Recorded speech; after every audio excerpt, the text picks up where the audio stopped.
Hello students, इस video में हम देखेंगे कि इलेक्ट्रिक फ्लक्स क्या है और इससे रिलेटेड जितने भी जेडब्ल्यू और नीट के पॉइंट्स हैं मैं पूरे कवर करवा के दे दूंगा।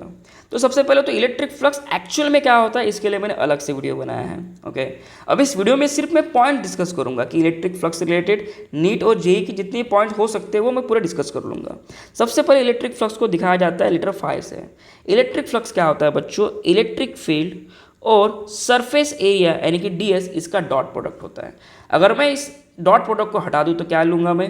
ई डी एस कॉस थीटा। ठीक है, तो अगर आपको देखो अभी इलेक्ट्रिक फील्ड की डायरेक्शन तो हमें समझ में आती है, डीएस की डायरेक्शन हमें समझ में नहीं आती है जनरली। तो हमेशा याद रखना बच्चों, डीएस यानी कि सरफेस एरिया, जैसे कि मान लीजिए ये कोई प्लेट है, इसको मैं ऐसे दिखाता हूँ लगे तो ऐसे, ये एक कोई प्लेट है, तो ये प्लेट का ये सरफेस एरिया है, ये सरफेस एरिया है। तो इस सरफेस एरिया को जो एरिया वेक्टर रहेगा वो परपेंडिकुलर रहेगा, यानी कि ये डायरेक्शन में। ये हो गई एरिया वेक्टर यानी कि डीएस वेक्टर की डायरेक्शन। तो एरिया वेक्टर हमेशा याद रखना कि सरफेस को क्या होता है? परपेंडिकुलर होता है, जैसे कि मैंने यहाँ पे दिखाया है। पहली केस देखो, इसमें एरिया वेक्टर जो आपका ये एन कैप और ये इलेक्ट्रिक फील्ड देखो ई कैप, यहाँ पे इन दोनों के बीच में कुछ ना कुछ एंगल बना है थीटा।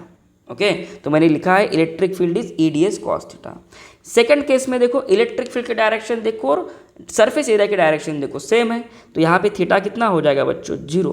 कॉस 0 कितना हो जाएगा? 1। तो यहाँ पे कॉस 0 मैंने 1 लिख दिया है। यहाँ पे देखो इलेक्ट्रिक फील्ड की डायरेक्शन देखो और सरफेस एरिया की डायरेक्शन देखो, इसमें कितना एंगल है? 90। तो कॉस 90 कितना होगा? 0। तो यहाँ पे इलेक्ट्रिक फ्लक्स कितना होगा बच्चों? 0। चलो नेक्स्ट पॉइंट की तरफ बढ़ते हैं।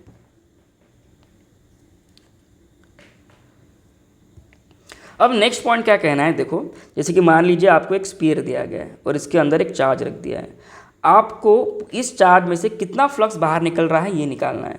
तो मैं क्या करूँगा, सबसे पहले मैं यहाँ पे एक छोटा सा एरिया लूँगा, इस एरिया को नाम दूंगा, इसको मैं नाम दूंगा एरिया डीएस। डीएस मतलब छोटा सा एरिया।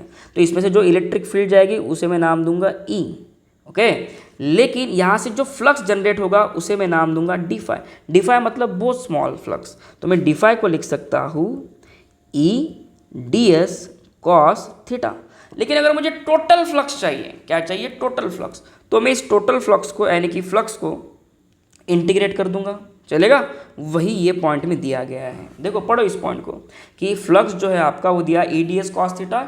अगर मैं इसे इंटीग्रेट कर दूं तो मुझे टोटल फ्लक्स मिलेगा। क्या मिलेगा मुझे? Total flux. चलो आगे बढ़ते हैं, अभी नेक्स्ट पॉइंट की तरफ बढ़ते हैं। हाँ चलो, ये देखो ये पॉइंट्स को इंपॉर्टेंट है, इस पे एमसीक्यू बनते हैं। क्या कहना है? पहला, फ्लक्स विल बी मैक्सिमम। पहले तो फ्लक्स का फॉर्मूला बना दो, ई D S cos theta. Okay, ई डी एस कॉस थीटा। तो यहाँ पे अगर थीटा की वैल्यू अगर मैं 0 कर दूँ, थीटा की वैल्यू 0 कर दूँ, तो आपका फ्लक्स कितना आएगा? मैक्सिमम आएगा, और वो होगा ई डी एस, क्योंकि कॉस 0 कितना होता है? 1। तो flux will be maximum when electric field is normal to the area. ये तो गलत दिया गया है, एक सेकंड।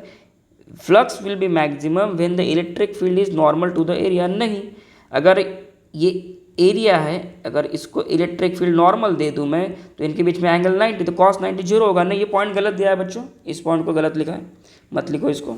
चलो, flux will be minimum when the field is parallel to the area, ये भी गलत दिया गया है। ये दोनों पॉइंट एक्चुअली गलत दिए गए हैं। चलो हटाओ इसको।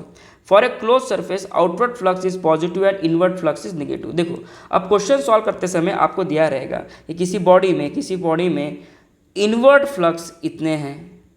इनवर्ड फ्लक्स मान लीजिए कि 5 वेबर का है, और आउटवर्ड फ्लक्स दिए गए हैं 10 वेबर के, और बताओ कितना नेट इलेक्ट्रिक फ्लक्स आएगा।